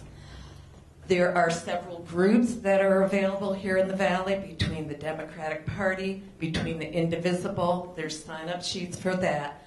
Let's make sure that in every way that works with our own hearts, that we take action and speak and let ourselves be counted. Thank you for everyone who's been here today.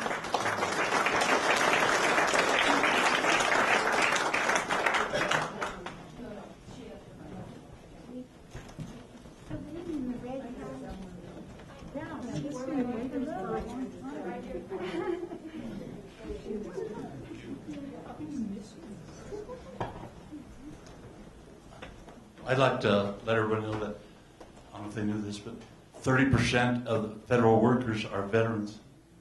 And that's a double whammy there. And my father was a disabled veteran of World War II. My great-grandfather was a veteran of the Civil War, Colorado Cavalry. So I come from a long line of veterans of the United States, as well as probably before other countries. But I just want to give extra support to our federal workers, which many are veterans, and that's going to, I don't know about the suicide rate, as they said, these veterans are federal workers that have this other job that will decide to take their lives without the support that they need. I'm a veteran too, of the Colorado Army National Guard, and I received some veterans benefits, but I have other Medicare and all that other stuff, which I'm not totally dependent on the veterans. I'm hearing that there's veterans from here in Alamosa that are going to the Veterans Hospital in Denver, and they're turned away. They had an appointment, and there's no doctors there. Isn't there anymore? I can speak on behalf of what you're speaking on. There's been thousands of doctors let go. Thousands. Like I said, I've been affected personally myself already. But yeah, that's just the beginning of people hear these of the VA letting go of $2 billion in contracts. That's ridiculous. They're short-handed. Those are doctors that are under contract. It's not fixing sidewalks and landscaping. It's $2 billion. So we really won't know the impact by for another 6 months or so at least. Do you know if the Alamosa VA clinic is in jeopardy? Oh, I would say that these very small offices are probably going to be gone completely because they're not doing a whole lot anyways. They're not? Well, I meant compared to I'm saying how they're going to look at it is, okay, the VA hospital is doing all of this. This little bitty office can be shut down without severe remedy. That's how they look at it, not me. But if they don't have the services in Denver either. And I tell you another aspect that my wife brought to my attention last night. Some of these red states, like for instance, my wife and kids, me being a disabled vet, their health care comes through Champ VA. That's what our health care is called. Some of these red states are turning away Champ VA families. Right. Not even seeing them. And I hear the red states are being more affected by these cuts in many areas. So they need to call whoever they voted for too. Call, and call.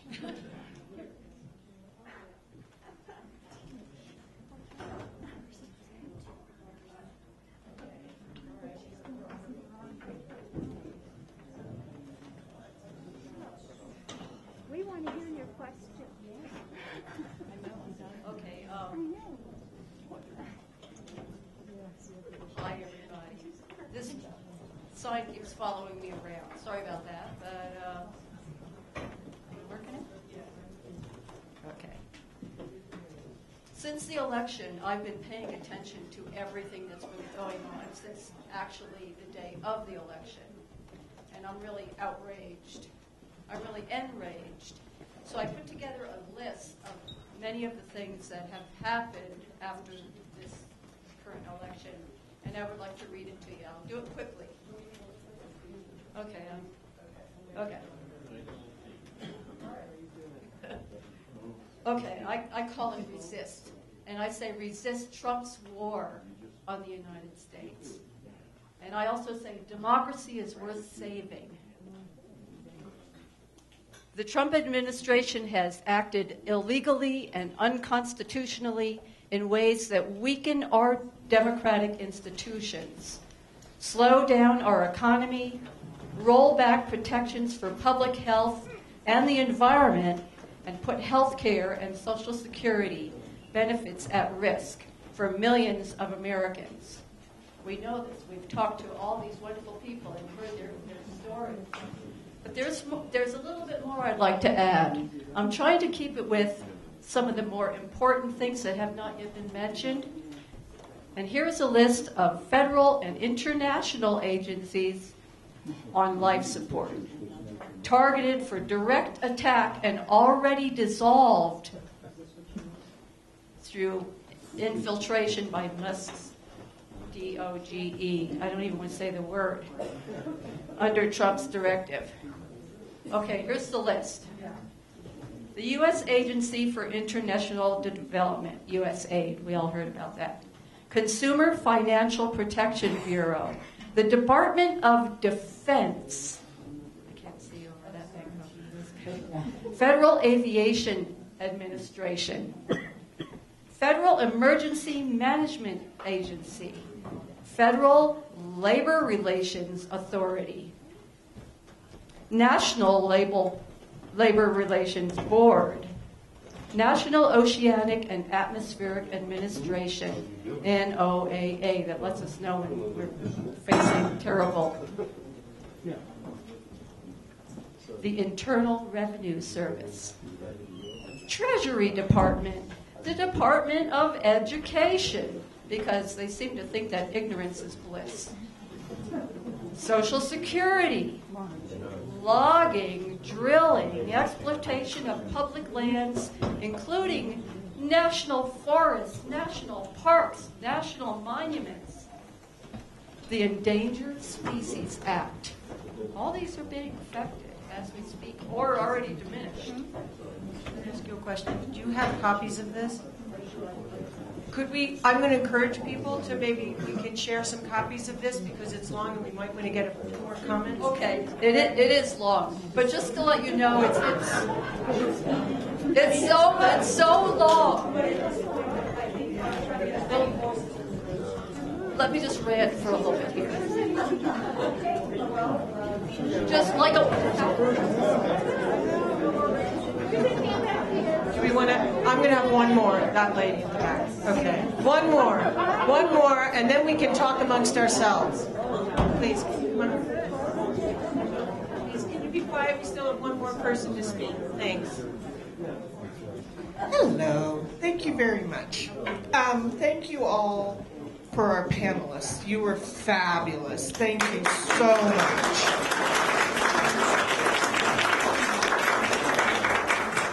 My name is Cathy O'Neill. I moved from Denver to the San Luis Valley in November of 21 after a 10-year investigation of what the Valley was all about and falling in love with the Valley.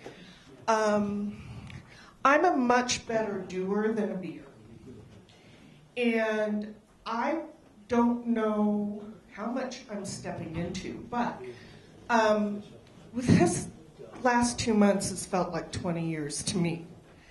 And we've got 4 years to survive. Like, I think it was the farmer, Kyler said that you're good for 2025, but we have no idea what's going to happen in 2026 and beyond. I would like to work, and I don't know how to integrate, but I'm an organizer from Denver. I would like to help develop a rescue committee for the Valley. So people who... Do you have some information that you could leave in the back, or? Not yet, but I'd be happy to. Yeah, we're going to have to wrap it up here with some closing remarks from Liza Marin. Thank you.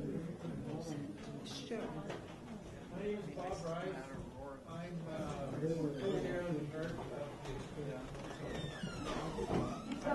I'm co-chair of the Alamosa County Democratic Party. We're interested in you. We want new ideas. We want new people. We want your voice. Check us out on Facebook. Check us out on Facebook and let us hear from you. He wants to hear from you.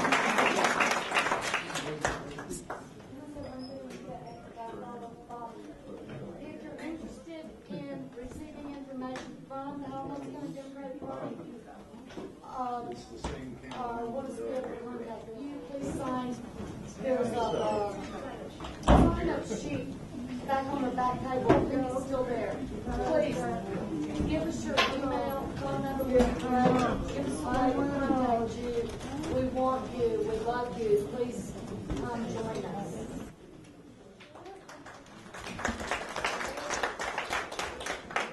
So thank you so much, everybody, for coming here today. Your presence is really appreciated, and beyond that, it's essential. With what's going on in our country right now, we all have to show up, we have to speak up, and we have to stand up. I want to thank the folks who are responsible for this beautiful venue, Society Hall. I want to thank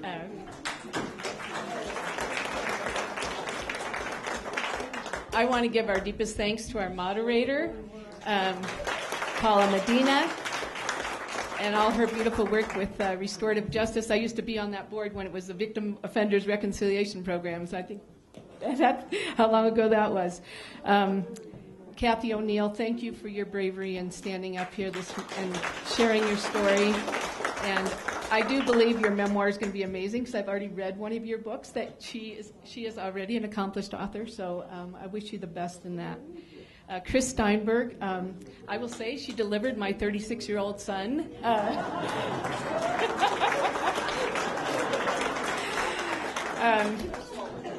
And I was very touched when we had a conversation the other day and she was talking about the people sobbing in her office. And I'm just so thankful for you and how you stand up for your patients and all the other great work that you do.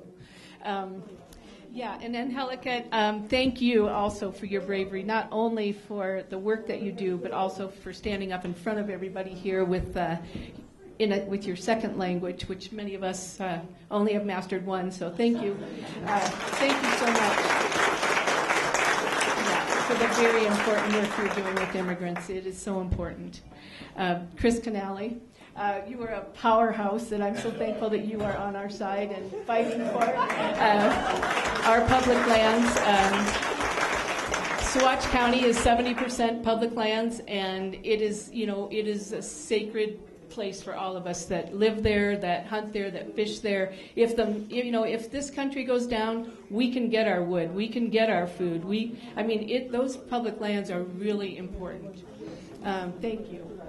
Kyler Brown, I'm so glad that you agreed to show up today, and he is a great philosopher. He is the leader of Rocky Mountain Farmers Union, and I want to offer and take this moment to encourage membership in Rocky Mountain Farmers Union. If you eat, you are part of agriculture, and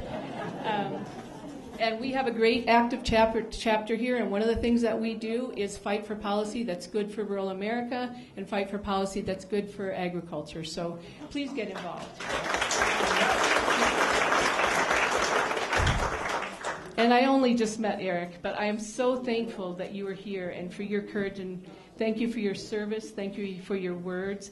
And I will say the reason I helped organize this town hall was because I watched, as we all did, our president humiliate the President Zelensky from Ukraine, and a democratic leader of a country that is being invaded by a dictatorship. And the fact, I was shocked, my stomach fell out of my body to see that we would stand with a dictatorship.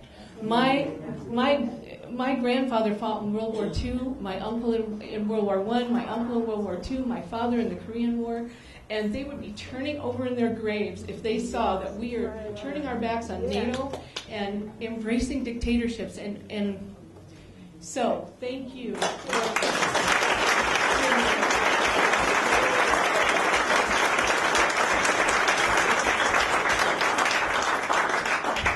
I want to thank you to Senator Simpson for being here. I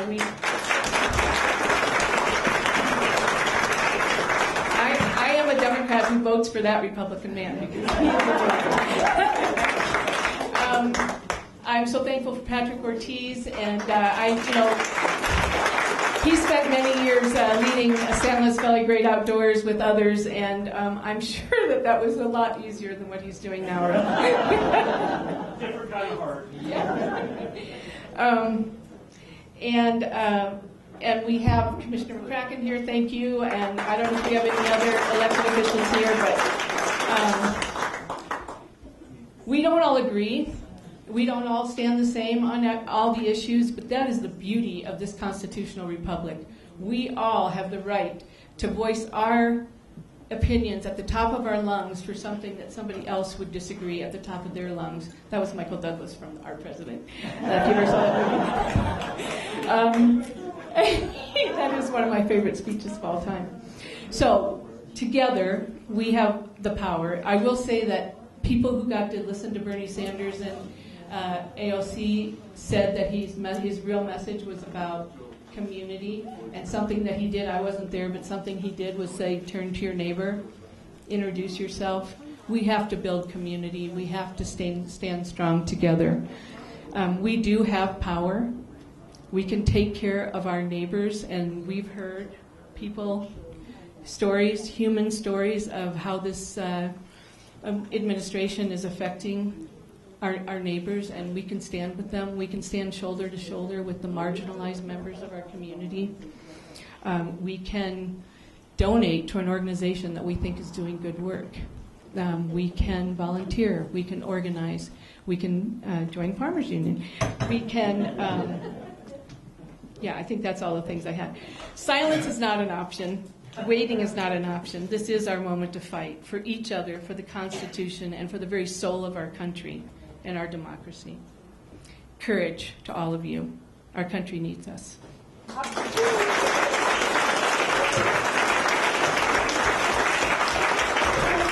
I'd like to thank Jane for her leadership.